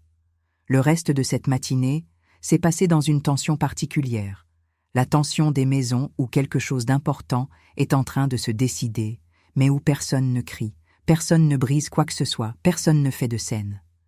Gaspard allait et venait. Il téléphonait. Il parlait à voix basse. Il avait cette façon de circuler dans l'appartement qui disait qu'il cherchait encore le moyen de reprendre la main sur une situation qui lui échappait. Eliane était assise à la table de la cuisine, son ordinateur ouvert devant elle, ses dossiers d'architecte étalés comme si elle travaillait normalement. mais les yeux relevés toutes les 5 minutes vers le couloir. Elle avait passé 4 nuits dans cet appartement à surveiller une porte. Elle n'allait pas partir maintenant. Maud est sortie de la salle de bain vers 11 heures. Elle a pris son café debout. Elle a regardé la tapisserie une dernière fois, partiellement déroulée sur sa planche de travail improvisée. Elle a replacé les photographies techniques dans leur chemise. Elle a fermé le carnet d'évaluation. Et puis elle a fait quelque chose de simple. Elle est entrée dans le salon, elle a pris son manteau et elle m'a dit qu'elle voulait aller marcher. Nous sommes sortis toutes les deux. Nancy, en janvier. Rue froide. Ciel bas et blanc. Les pavés mouillés de la nuit précédente avaient séché par endroits, formant ces alternances de surfaces ternes et brillantes qui donnent au vieux quartier de province une beauté intermittente, présente et absente selon l'angle de lumière. Nous avons marché en silence pendant un moment. Maud tenait son sac contre elle avec cette façon de serrer les objets qu'elle a toujours eus, comme si les choses portées sur soi étaient plus en sécurité que les choses laissées derrière. Nous avons longé les façades, traversé une rue, pris sans nous concerter la direction de la place Stanislas. La place était presque vide à cette heure. Les grilles dorées brillaient sous le ciel gris. Les fontaines étaient arrêtées pour l'hiver. Quelques passants traversaient rapidement, col relevé, mains dans les poches. Maud s'est arrêtée au milieu de la place. Elle a regardé le pavage devant elle, puis elle m'a regardée, et elle a dit d'une voix égale et fatiguée et vraie « Maman, je t'ai dit que tout allait bien tellement de fois que j'avais presque fini par me le croire moi-même. » Je n'ai pas répondu immédiatement. J'ai laissé ces mots exister dans l'air froid de janvier entre nous, puis j'ai dit « Je sais », et j'ai choisi de te croire parce que c'était plus simple que de regarder vraiment. C'est aussi ma part de responsabilité dans tout cela. Maud n'a pas dit que ce n'était pas ma faute. Elle n'a pas dit que je n'avais pas à me blâmer. Elle a simplement dit « Je sais ». Et dans ce « je sais », il y avait quelque chose d'adulte et d'honnête, qui ne cherchait pas à me consoler, mais qui acceptait que la vérité soit la vérité, complexe et partagée et difficile à démêler. Nous avons marché encore. Vers la rue Stanislas, puis le long de la vieille ville, puis sans destination particulière dans ce labyrinthe de rues classiques et de cours intérieures que nous connaissions toutes les deux depuis des décennies. Maud parlait par moments, s'arrêtait par moments. Elle me racontait des choses, pas dans l'ordre, par fragments, des congrès annulés, des projets professionnels qui s'étaient dissous avant même de commencer, des fois où elle avait eu une opinion sur une pièce et où Gaspard avait reformulé cette opinion pour un client et où le client avait entendu la version de Gaspard et l'avait trouvée plus claire que l'original. Des fois où elle avait essayé de dire quelque chose et où la conversation avait continué sans elle, autour d'elle, comme si ces mots étaient du bruit de fond plutôt que de la substance. Elle ne me racontait pas cela avec amertume. Elle me le racontait avec la précision de quelqu'un qui a eu le temps, derrière une porte fermée avec ses fiches d'évaluation et sa loupe et sa tapisserie flamande, de comprendre ce qui s'était passé sur une durée de 22 ans. Non pas comme une accumulation de torts, mais comme un système. Une façon de fonctionner qui s'était installée progressivement, si graduellement que chaque étape avait semblé normale, jusqu'à ce que l'ensemble ne le soit plus du tout. J'écoutais, pas pour trouver quoi dire, pas pour consoler ou analyser ou proposer des solutions, pour entendre. Pour être là, place Stanislas, rue froide de janvier, à côté de ma fille de 49 ans, et entendre ce qu'elle avait à dire avec le temps et l'espace qu'il fallait. Ce que j'apprenais à faire, tard, trop tard peut-être, mais j'apprenais. Avant de continuer vers ce qui s'est passé le lendemain matin, quand Madame Barrois est arrivée avenue Foch avec ses loupes et ses catalogues, et sa façon de regarder les textiles anciens, comme si les fils avaient une langue qu'elle seule parlait, je veux m'arrêter une seconde avec vous. Parce que cette promenade sur la place Stanislas, ces mots de Maud dans le froid de janvier, je n'aurais pas pu les entendre sans tout ce qui avait précédé cette nuit. Et vous, vous êtes là depuis le début avec moi. Dites-moi dans les commentaires si vous avez quelqu'un dans votre vie dont vous entendez enfin la voix différemment après cette histoire. Quelqu'un dont le silence a peut-être une signification que vous n'aviez pas encore regardée en face. Vous n'avez pas à expliquer. Un mot suffit. Et si vous n'avez pas encore appuyé sur « J'aime » et « Abonnez-vous », faites-le maintenant. Il y a une nouvelle histoire ici chaque jour. Et celle de demain sera peut-être celle qui dit quelque chose d'important à quelqu'un que vous aimez. Madame Barrois est arrivée le lendemain matin à 9h30 précise. Petite, lunettes rondes, manteau gris avec un col de velours marine. Un sac de travail en cuir marron clair qui avait l'air d'avoir beaucoup voyagé et de s'en être bien sorti. Elle a serré la main à tout le monde avec la brièveté efficace de quelqu'un qui est là pour travailler et qui ne perd pas de temps en préambules inutiles. Gaspard lui avait offert le café. Elle avait décliné poliment. Elle voulait voir la pièce. Maude l'a conduite dans la salle de bain. Je suis restée dans le couloir avec Eliane. Gaspard nous avait suivis jusqu'à l'entrée du couloir, puis avait décidé, pour des raisons que je ne lui ai pas demandées, de retourner dans le salon. Par la porte entr'ouverte, j'entendais les deux femmes. Peu de mots, des sons de mouvement, le déroulement prudent du tissu, le déplacement d'une lampe, le bruit d'une loupe posée sur une surface. Des moments de silence total, où je savais que Madame Barrois regardait et que Maude attendait sans rien dire, laissant l'experte faire son travail comme elle avait besoin qu'on lui laisse faire le sien. Eliane, à ma gauche, regardait le sol. Au bout de 20 minutes, Madame Barrois a dit quelque chose à voix basse. Maude a répondu. Il y a eu un autre silence. Puis Madame Barrois a demandé à voir le carnet d'évaluation. 30 minutes plus tard, elles sont sorties toutes les deux. Madame Barrois s'est arrêtée dans le couloir. Elle a regardé l'appartement d'une façon qui n'avait rien de décoratif. Elle a regardé vers le salon où Gaspard était assis. Et elle a dit, d'une voix qui n'était ni dramatique ni agressive, mais qui avait la texture absolue des conclusions établies, le numéro d'identification sur l'étiquette correspond à une pièce répertoriée dans l'inventaire d'une collection privée de Gand, sortie de cet inventaire de façon non documentée lors d'une succession contestée en 2007. La pièce ne peut pas être vendue sans une vérification de provenance complète auprès des héritiers concernés et, selon la valeur finale confirmée, une déclaration possible auprès des autorités patrimoniales compétentes. Votre épouse a raison sur tous les points. Le silence qui a suivi cette phrase était d'un autre type que les silences de cette maison depuis 4 jours. C'était le silence de quelque chose qui ne peut plus être reformulé. Gaspard n'a pas répondu immédiatement.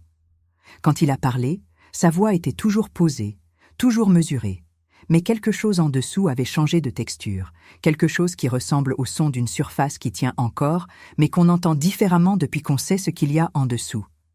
Il a dit que c'était regrettable, qu'il ne savait pas, que la salle des ventes à Bruxelles était responsable, qu'il allait contacter l'acquéreur. Madame Barrois a dit qu'elle transmettrait son rapport au Centre lorrain des arts textiles et qu'une copie serait gardée dans leurs archives.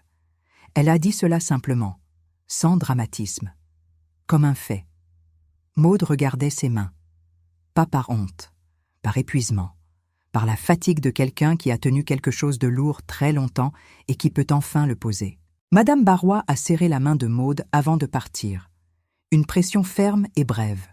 Le genre de poignée de main qui dit « Je vous ai entendu et vous avez bien fait ». Pas de mots supplémentaires. Pas nécessaire. Après son départ, l'appartement a eu une qualité de silence différente. Plus lourd d'un côté, plus léger de l'autre. Gaspard est retourné dans le salon. Il a fermé la porte du salon, ce qui ne lui ressemblait pas, lui qui avait toujours préféré les portes ouvertes dans cet appartement, les espaces traversables, les mouvements possibles. Maude s'est assise à la table de la cuisine. Eliane a mis de l'eau à chauffer. Et moi, je me suis assise en face de ma fille et j'ai regardé son visage, ce visage que je connaissais depuis 49 ans, ce visage réservé et précis, qui m'avait dit que tout allait bien pendant si longtemps, et j'ai vu dedans quelque chose que je ne savais pas y chercher avant cette semaine. Du repos. Pas de la joie, pas du triomphe, du repos. La façon dont un visage change quand quelque chose qu'il portait seul depuis trop longtemps est enfin partagée. Quand la vérité qu'on défendait seul a trouvé quelqu'un d'autre pour la tenir. Gaspard a envoyé un message à l'acquéreur belge en fin de matinée. Je ne l'ai pas vu, mais Eliane m'a rapporté qu'il avait dit que des vérifications supplémentaires étaient nécessaires et que les délais devaient être repoussés. Des mots de gestionnaire. Des mots qui ne disaient pas la vérité, mais qui produisaient le résultat correct. Maude avait demandé 30 jours. 30 jours pour que le Centre lorrain des arts textiles puisse entamer les démarches de vérification de provenance avec les autorités compétentes. 30 jours pour que les héritiers de Gand, s'ils étaient identifiables, puissent être contactés. 30 jours pour que la pièce reste exactement où elle était, dans cette salle de bain transformée en cabinet de restauration, sous les photographies techniques et les fiches de Maude, en sécurité. Gaspard avait accepté. Pas avec grâce. Avec la contraction visible de quelqu'un qui calcule rapidement ses options et comprend qu'il n'en a plus beaucoup. Ce même après-midi, Maude a mis ses affaires dans 2 valises. Pas toutes ses affaires. Les essentiels, les professionnels, son carnet de travail, ses outils de restauration, ses livres de référence, ses vêtements pour une semaine. Elle a fait cela avec méthode, sans précipitation. La façon de faire les valises de quelqu'un qui a décidé et qui n'a plus besoin de chercher ses raisons. Elle est venue habiter chez moi, rue des Dominicains, 3e étage. Escalier en bois qui grince aux 4e marche. Fenêtre haute. Lumière froide de janvier qui devient progressivement la lumière plus douce de la fin janvier, puis de février. L'appartement que je connais depuis des décennies, avec ses odeurs de tissus anciens et de café du matin et de parquet bien entretenu. Je lui ai donné la chambre qui donne sur la rue. Elle avait une grande table. Elle a posé ses documents dessus. Elle a posé sa lampe de travail.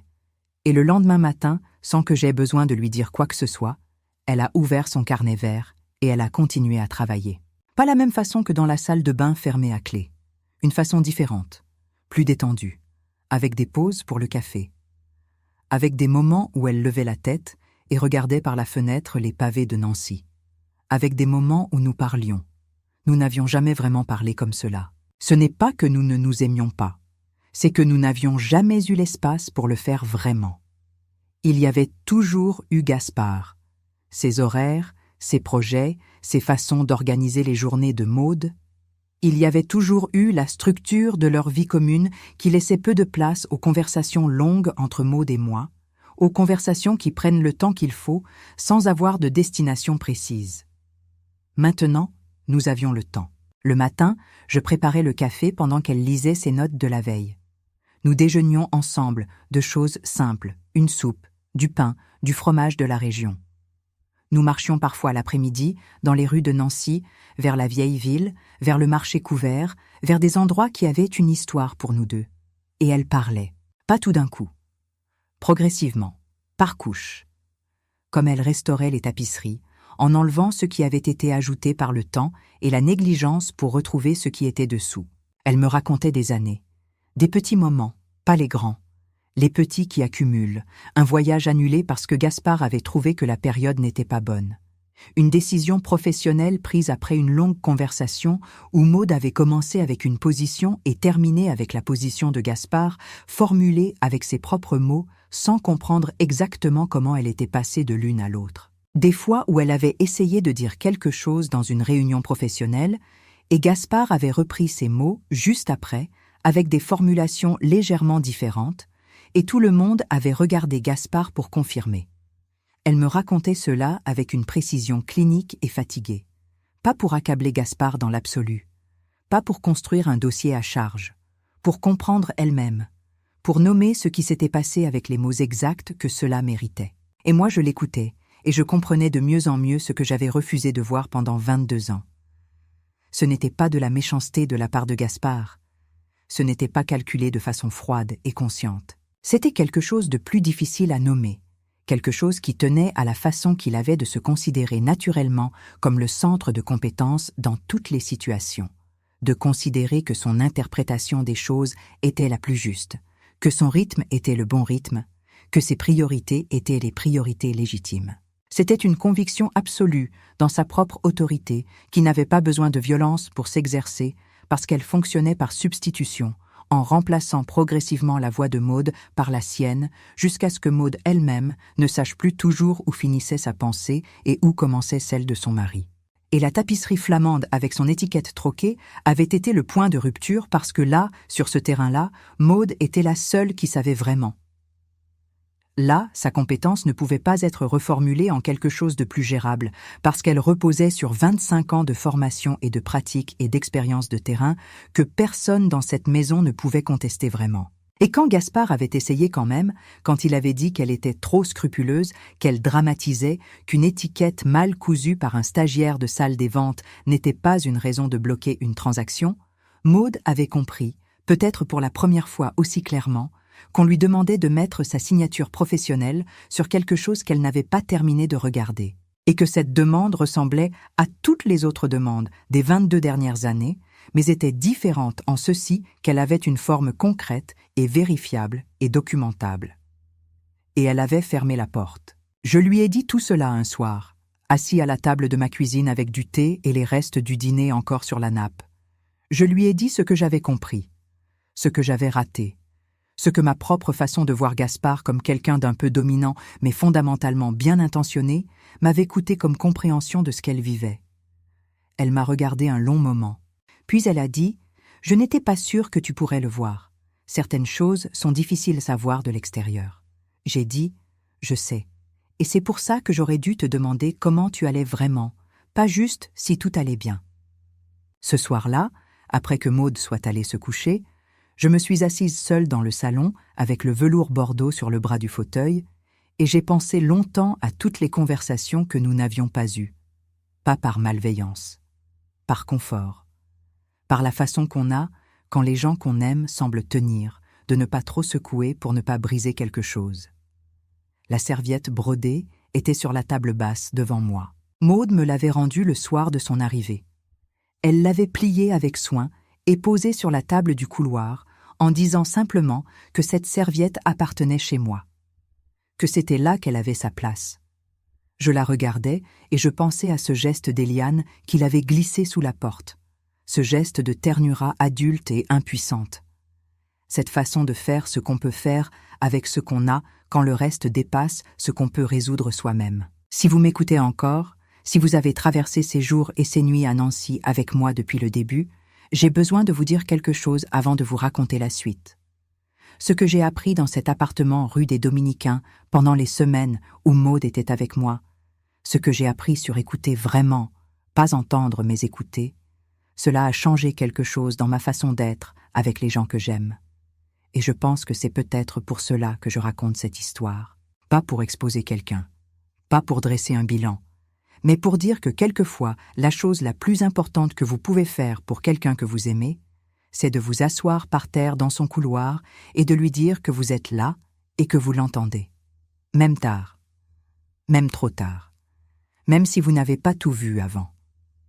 Dites-moi dans les commentaires si quelqu'un a fait cela pour vous un jour. Ou si vous avez fait cela pour quelqu'un. Je lis tout. Et appuyez sur « J'aime » si ces mots trouvent quelque chose de vrai en vous.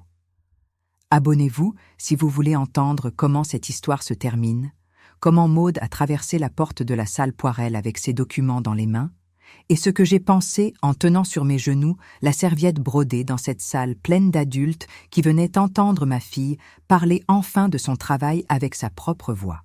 La semaine qui a suivi celle de l'arrivée de Maude chez moi a été une semaine étrange et paisible à la fois.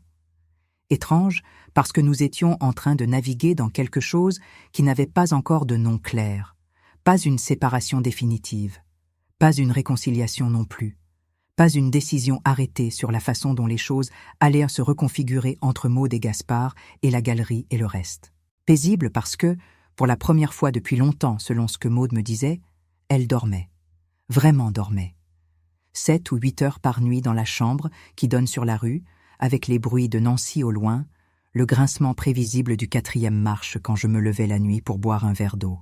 Gaspard avait téléphoné 2 fois la première semaine. Maude avait répondu. Les conversations avaient été courtes et correctes. Il lui avait demandé de rentrer.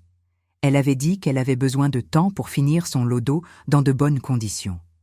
Il avait dit qu'il comprenait, avec ce ton qui disait qu'il ne comprenait pas vraiment, mais qu'il choisissait de ne pas forcer la situation pour l'instant.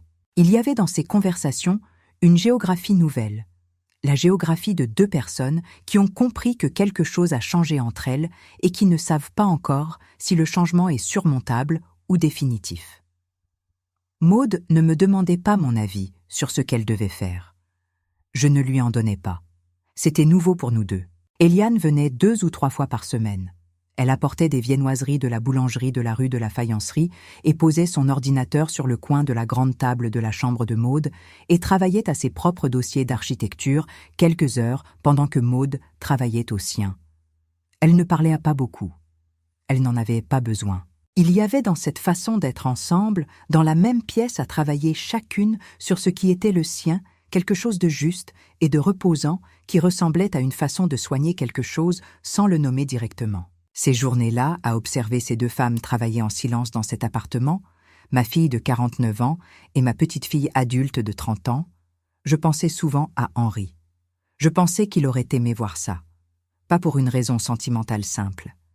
Parce qu'il aurait su le voir juste, sans trop parler, sans transformer un moment tranquille en leçon de vie. Il aurait simplement été là, à la table avec son café, et il aurait regardé ces deux femmes travailler, et il aurait su, avec cette façon qu'il avait de comprendre les durées, que quelque chose de bien était en train de se construire là, quelque chose qui prenait le temps qu'il fallait. Madame Barrois avait transmis son rapport au Centre lorrain des arts textiles à la fin de la première semaine.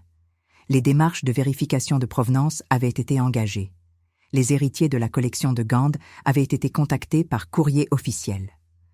La situation suivait son cours propre, documenté, avec ses délais et ses procédures, sans le bruit et la précipitation que Gaspard avait essayé d'imposer. La tapisserie flamande était toujours dans la salle de bain de la rue Saint-Georges.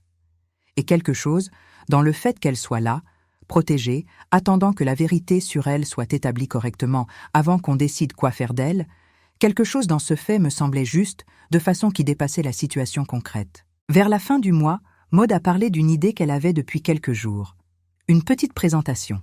Pas publique, dans le sens grand public, une présentation technique, pour des professionnels et des amateurs éclairés, sur le processus de restauration des tapisseries flamandes, sur les méthodes d'évaluation, sur l'importance de la vérification de provenance, sans exposer l'intimité de la famille, sans nommer des noms, juste le travail, juste ce qu'elle savait et ce qu'elle avait à dire. La salle Poirel, rue Victor Poirel numéro 3, avait une disponibilité en fin de mois suivant.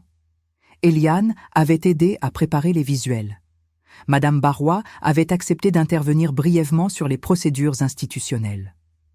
Quelques collègues restauratrices de Maude avaient répondu présentes. Maude avait préparé sa présentation à la table de ma chambre d'amis, chaque soir après le dîner, avec son carnet vert ouvert et sa lampe de travail allumée pendant que je lisais dans le salon à quelques mètres.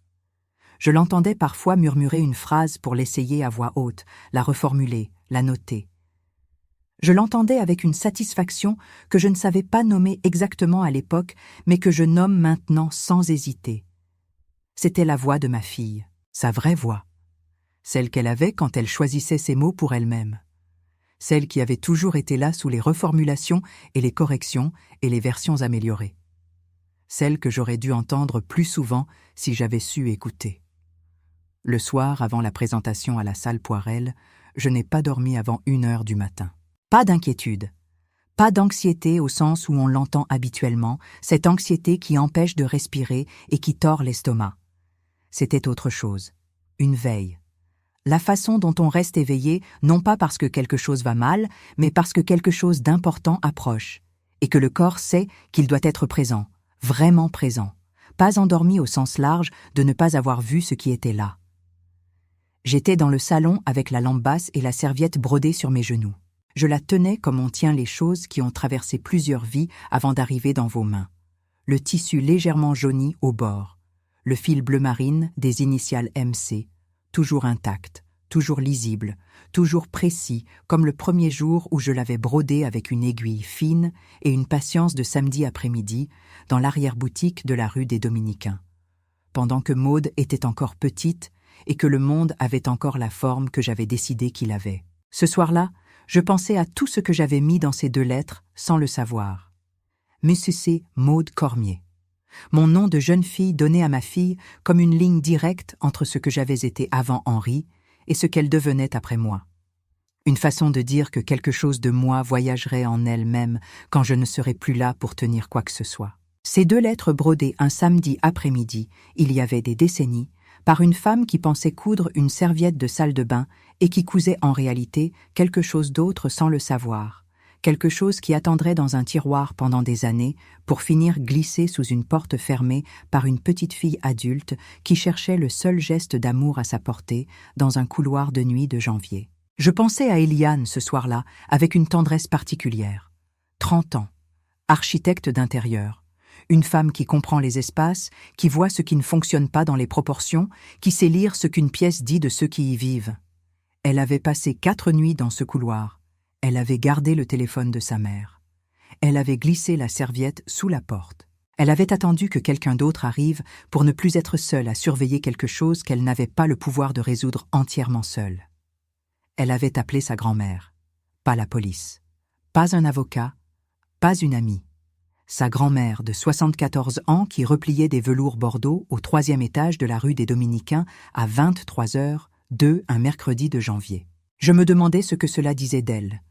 Ce que cela disait de nous deux, ce que cela disait de la façon dont les femmes d'une même famille se tiennent les unes aux autres au travers des générations, pas toujours avec les bons mots au bon moment, pas toujours sans rater des choses importantes, mais avec une capacité à reconnaître, quand la situation l'exige, que le lien est là et qu'il tient. La lumière de la lampe faisait des ombres douces sur les murs du salon. Dehors, Nancy dormait dans le froid de cette fin de janvier. Dans quelques heures, ma fille allait se lever, prendre son café, mettre son manteau et traverser la ville pour aller parler de son travail à des gens qui allaient l'entendre, avec sa voix, ses mots, sans personne pour reformuler. J'ai posé la serviette sur le bras du fauteuil, j'ai éteint la lampe. Et pour la première fois depuis le mercredi de l'appel téléphonique, j'ai dormi d'un seul tenant jusqu'au matin. La salle Poirel est une belle salle. Rue Victor Poirel, numéro 3, dans la vieille ville de Nancy, avec ses plafonds hauts et cette lumière qui entre par les fenêtres latérales et qui fait ce que la lumière de Nancy fait toujours dans les vieux bâtiments, quelque chose de sérieux et de doré à la fois, quelque chose qui donne aux occasions ordinaires une densité particulière. Ce n'était pas une grande présentation. Une 60aine de personnes. Des professionnels du patrimoine, des restaurateurs, des historiens de l'art, quelques collectionneurs, des étudiants de l'école des beaux-arts de Nancy qui avaient entendu parler de l'événement par Eliane. Madame Barrois était dans les premiers rangs avec 2 collègues du Centre lorrain des arts textiles. Quelques amies de Maude que je ne connaissais pas, mais dont les façons d'entrer dans la salle disaient qu'elles étaient heureuses d'être là, qu'elles attendaient cela depuis longtemps peut-être. Je me suis assise aux côtés de l'allée centrale, au milieu de la salle, pas trop près et pas trop loin. J'avais la serviette brodée sur mes genoux. Je l'avais apportée sans vraiment décider de le faire. Le matin, en prenant mon manteau, je l'avais pliée et mise dans mon sac presque machinalement, comme on emporte quelque chose qui doit être là sans savoir exactement pourquoi, jusqu'à ce qu'on comprenne en cours de route que sa présence faisait partie de quelque chose de nécessaire. Eliane était assise 2 rangées derrière moi. Elle avait fait signe quand je m'étais retournée. Un sourire bref et vrai, le sourire de quelqu'un qui est épuisé et soulagé et fier, les 3 ensemble, sans savoir très bien lequel mettre en avant. Maude est entrée par la porte latérale.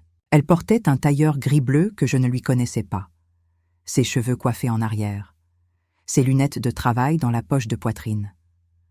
Un cahier à la main, pas le carnet vert de restauratrice, mais un cahier ordinaire avec ses notes de présentation. Elle a traversé la petite estrade sans se presser. Elle a posé son cahier sur le pupitre. Elle a regardé la salle une seconde. Et puis, elle a commencé à parler. Ce qu'elle a dit ce matin-là sur le processus de restauration des tapisseries flamandes, sur les méthodes d'identification des provenances, sur les protocoles d'évaluation avant toute transaction patrimoniale, je ne peux pas vous le reproduire dans le détail parce que les termes techniques dépassaient ma compréhension de non-professionnel. Mais je peux vous dire comment elle parlait. Je peux vous dire la qualité de cette voix que j'avais entendue toute sa vie, mais que j'entendais ce matin-là différemment. Elle parlait avec l'aisance de quelqu'un qui dit ce qu'il sait. Pas avec la prudence de quelqu'un qui choisit ses mots pour ne pas créer de friction. Pas avec cette légère hésitation que j'avais remarquée parfois dans ses phrases ces dernières années. Cette hésitation de quelqu'un qui a appris à vérifier mentalement ses opinions avant de les prononcer pour voir si elles résisteraient à la reformulation. Elle parlait directement, de façon précise, avec des exemples concrets et cette façon qu'elle avait toujours eue même petite, de construire ses arguments à voix haute, comme si elle posait des pierres une à une sur un chemin. Madame Barrois a posé une question à mi-parcours. Maude a répondu sans hésiter. Un dialogue entre deux femmes qui connaissent leur domaine et qui se respectent mutuellement sur ce terrain. Un dialogue qui n'avait pas besoin d'arbitre, pas besoin de traducteur, pas besoin que quelqu'un reformule à la fin pour s'assurer que le message était passé correctement. Il y a eu d'autres questions après la présentation. Une étudiante des Beaux-Arts sur les techniques de documentation photographique. Un collectionneur sur les recours légaux en cas de provenance contestée. Une restauratrice de Strasbourg sur les différences de protocole entre institutions françaises et belges. Maude répondait à chaque fois avec la même clarté tranquille. Elle consultait son cahier de temps en temps, pas parce qu'elle avait besoin d'être rassurée, mais parce qu'elle voulait être précise, ce qui est différent. Je regardais ma fille de 49 ans debout devant ces gens, et je pensais à la petite fille de 17 ans avec son livre sur les ateliers flamands.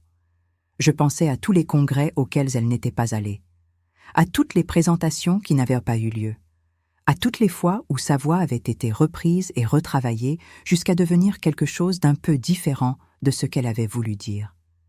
Et je pensais à cette serviette sur mes genoux.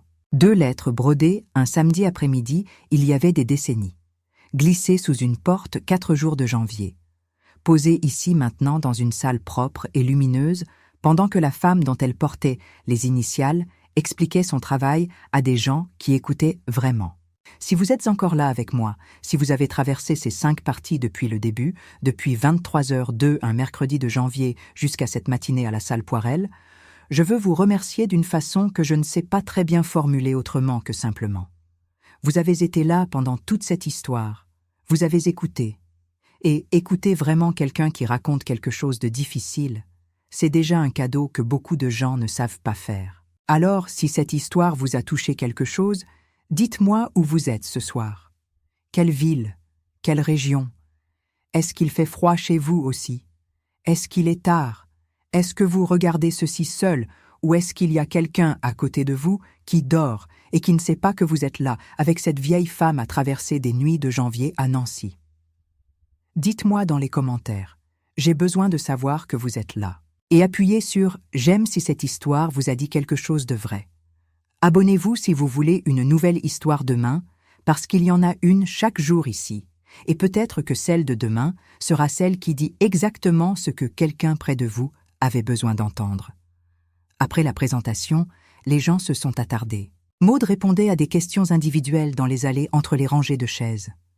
Je la regardais de loin, sans m'approcher immédiatement, voulant lui laisser cet espace-là, ce temps avec ses collègues et ses pairs, ce temps de présence professionnelle sans que sa mère soit trop près.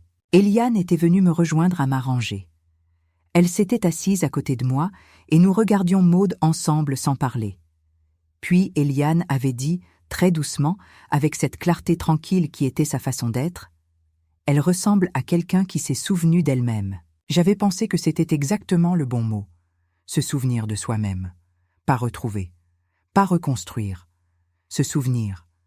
Comme si la personne qu'elle avait toujours été était restée là, intacte, sous tout ce qui avait été posé dessus, et qu'il avait suffi de lui donner une porte, avec une serrure et 4 jours et une serviette sous le bas de cette porte, et une mère enfin assise par terre dans le couloir, pour qu'elle se rappelle exactement qui elle était. Madame Barrois est venue me serrer la main avant de partir. Elle n'a rien dit de particulier. Elle m'a regardé de cette façon précise des femmes qui ont l'habitude d'observer les objets et d'y lire ce que le temps a fait dessus, et elle a dit « Votre fille sait ce qu'elle fait. Elle l'a toujours su. » Puis, elle est partie, avec ses collègues, son sac de travail en cuir marron, qui avait beaucoup voyagé, sa façon de traverser l'espace des salles comme quelqu'un qui a des dossiers qui l'attendent. Maude nous a rejointes un moment plus tard. Elle s'est assise à ma droite. Eliane était à ma gauche. Nous étions les 3 dernières dans la salle presque vide, avec les chaises qui commençaient à être rangées par les gens de la salle au fond, et la lumière des fenêtres latérales qui changeait d'angle à mesure que la matinée avançait. Maude avait une expression que je cherche encore le mot exact pour décrire.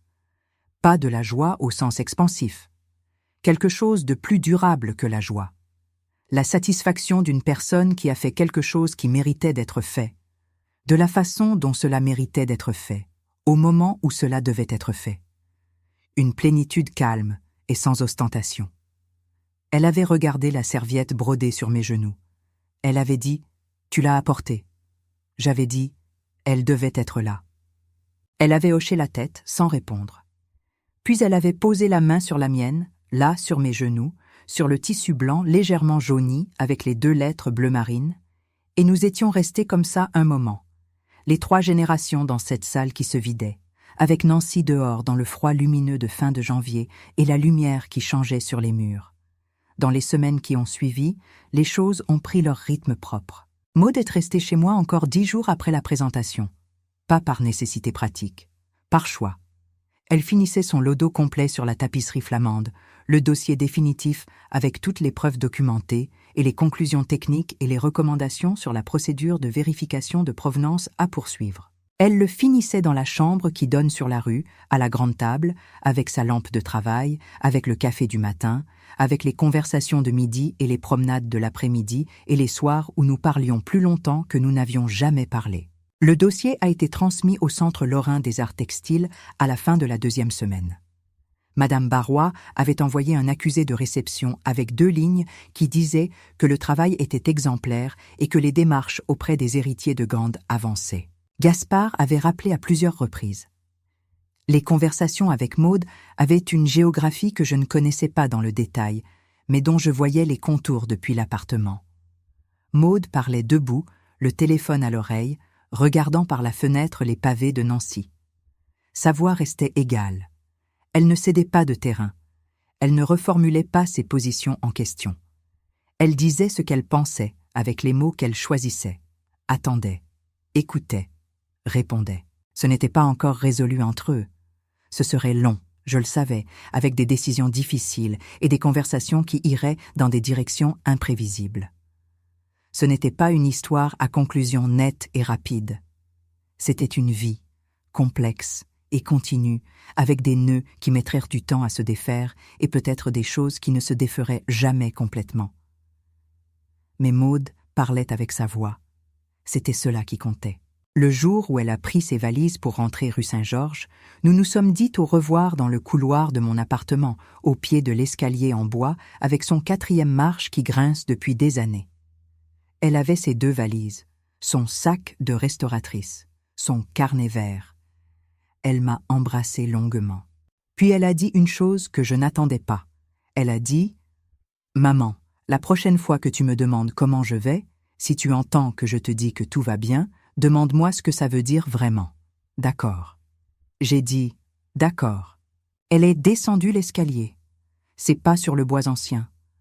Le grincement du 4e marche. La porte de l'immeuble qui s'ouvre, qui se ferme. Et puis le silence du palier avec moi debout et la lumière froide qui entrait par la fenêtre de l'escalier et quelque chose dans ma poitrine qui ressemblait à toutes les sortes d'amour en même temps. L'amour de mère, l'amour de quelqu'un qui a raté des choses et qui essaie de faire autrement, l'amour de quelqu'un qui comprend enfin que les gens qu'on aime le plus sont parfois ceux dont on entend le moins la vraie voix, parce qu'on est trop habitué à les croire quand ils disent que tout va bien. Je suis remontée dans mon appartement. J'ai mis de l'eau à chauffer. J'ai posé la serviette brodée sur la table de la cuisine. Elle était là, propre et pliée, avec ses initiales bleu marine dans le coin. Pas un objet de honte, pas un souvenir douloureux, un objet qui avait traversé des décennies de tiroirs, 4 jours sous une porte, une nuit dans mon sac à main, une matinée à la salle Poirel, et qui était revenu ici, dans la cuisine de la rue des Dominicains, à sa place d'origine, avec une signification différente de celle qu'il avait eue à chacune des étapes de ce trajet. Il ne cachait plus rien. Il témoignait de quelque chose. Je ne sais pas encore si Maud et Gaspard trouveront un chemin ensemble ou non. Ce n'est pas une décision qui m'appartient, et je n'ai pas de sagesse particulière sur ce que 2 personnes devraient faire de 22 années communes quand ces années contiennent à la fois de l'amour réel et des habitudes qui ont coûté cher à l'une d'entre elles. Ce que je sais, c'est que Maud sait maintenant ce qu'elle vaut. Ce que je sais, c'est qu'Eliane a un numéro de téléphone dans son répertoire qu'elle sait composer même à 23h02 un mercredi de janvier. Ce que je sais, c'est que la tapisserie flamande est entre les mains des personnes qui savent quoi en faire. Et ce que je sais aussi, c'est que moi, Irène Valadier-Cormier, 74 ans, ancienne propriétaire de boutique de tissus fins, veuve, 3e étage rue des Dominicains, je sais maintenant poser une question différente. Non plus est-ce que tout va bien. Mais qu'est-ce que ça veut dire vraiment? C'est peut-être la seule chose que j'ai apprise dans cette histoire qui mérite d'être emportée. Pas une grande leçon philosophique, pas une vérité universelle. Juste cela. La différence entre entendre quelqu'un dire que tout va bien et lui demander ce que ça veut dire. La différence entre accepter le silence de quelqu'un qu'on aime et s'asseoir par terre dans son couloir pour lui dire qu'on est là, même tard, même trop tard, même après des années où on aurait dû s'asseoir bien plus tôt. Les familles ont leur langue silencieuse, leur façon de ne pas dire certaines choses, leurs habitudes d'arrondir les angles pour que la surface reste lisse, même quand quelque chose en dessous ne l'est plus. Ce n'est pas de la malveillance le plus souvent. C'est de la fatigue, de la peur du conflit, de l'habitude prise si graduellement qu'on ne voit plus qu'elle est une habitude. On croit que c'est la réalité, que les gens qu'on aime sont comme ça, réservés, perfectionnistes, difficiles à lire, quand peut-être ils sont simplement fatigués d'être mal lus depuis trop longtemps. Ma fille avait posé la sienne, cette façon de dire que tout allait bien quand tout n'allait pas vraiment. Et moi, j'avais posé la mienne, cette façon de l'entendre sans l'écouter. Ce que la tapisserie flamande nous a appris, à toutes les deux, c'est que les étiquettes qui ne correspondent pas méritent d'être vérifiées. Qu'une provenance douteuse ne disparaît pas parce qu'on choisit de ne pas la regarder. Que la vérité d'une pièce, comme la vérité d'une personne, ne change pas parce que quelqu'un décide qu'il est plus pratique de l'ignorer. Et que parfois, la seule façon de protéger cette vérité, c'est de fermer une porte avec une serrure et d'attendre que quelqu'un vienne s'asseoir par terre de l'autre côté et dire qu'il est là. Je suis cette femme qui est arrivée tard. Mais je suis arrivée. Et c'est peut-être ce que je voulais vous dire depuis le début de cette histoire. Que arriver tard vaut mieux que ne pas arriver. Que s'asseoir par terre dans le couloir de quelqu'un qu'on aime, même à 74 ans, même avec des genoux qui protestent, et un manteau encore boutonné, c'est toujours possible. Que la question « qu'est-ce que ça veut dire vraiment ?» peut être posée aujourd'hui, même si elle aurait dû l'être il y a des années. Que les serviettes brodées avec les initiales de nos enfants, tous ces objets que nous fabriquons de nos mains sans savoir à quoi ils serviront vraiment, ont parfois une destination que nous n'imaginions pas en les cousant.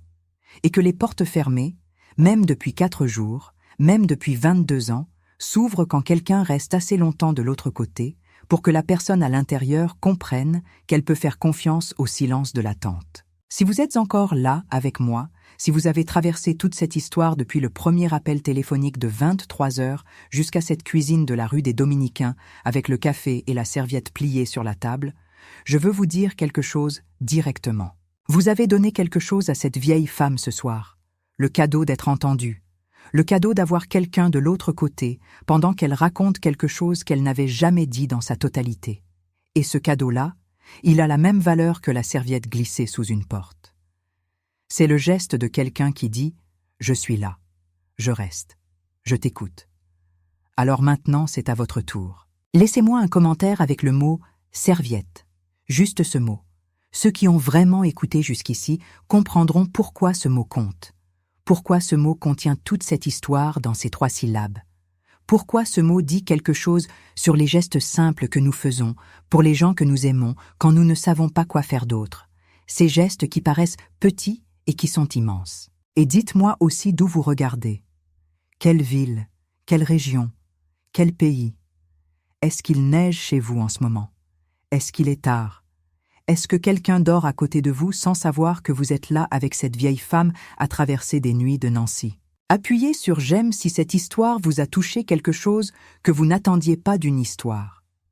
Quelque chose sur les façons d'écouter, sur les questions qu'on ne pose pas assez, sur les portes qu'on peut encore ouvrir même quand on pensait qu'il était trop tard. Abonnez-vous si vous voulez revenir demain. Parce qu'il y a une nouvelle histoire ici chaque jour.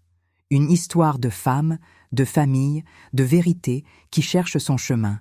Et peut-être que celle de demain sera la vôtre. Ou celle de quelqu'un que vous aimez et à qui vous n'avez pas encore demandé ce que tout va bien veut dire vraiment. Partagez cette histoire si vous connaissez quelqu'un qui en a besoin. Quelqu'un qui dit que tout va bien avec ce ton particulier. quelqu'un derrière une porte fermée. Pas forcément une vraie porte. Peut-être juste la façon dont ils tiennent leur corps quand ils répondent au téléphone, la façon dont ils raccourcissent les conversations, la façon dont ils ont arrêté de vous parler de leur projet. Partagez-leur ceci. Pas pour leur donner une leçon, pour leur dire que vous avez entendu quelqu'un d'autre se souvenir d'elle-même et que vous voulez savoir si eux aussi ils se souviennent d'eux-mêmes. Ce soir, dans mon appartement au 3e étage de la rue des Dominicains, la serviette brodée est sur la table de la cuisine. Le velours bordeaux est sur le bras du fauteuil du salon. Les fenêtres hautes donnent sur les pavés de Nancy. Et la place Stanislas est à quelques minutes à pied, avec ses grilles dorées et ses fontaines arrêtées pour l'hiver et cette lumière des lampadaires le soir sur les pierres mouillées qui semblent toujours trop belles pour être réelles. À 23h02, un mercredi de janvier, le téléphone a sonné avec le nom de ma fille sur l'écran et la voix de ma petite fille à l'autre bout. Elle voulait entendre ma voix. Et moi, sans le savoir encore, j'avais besoin d'entendre la sienne. Du cœur de cette vieille grand-mère au vôtre, merci. Merci d'être resté. Merci d'avoir écouté. Prenez soin des gens que vous aimez. Demandez-leur ce que ça veut dire vraiment. Et la prochaine fois que quelqu'un vous dit que tout va bien, restez une seconde de plus dans la conversation, juste une seconde, et regardez si c'est vrai. Bonne nuit, où que vous soyez.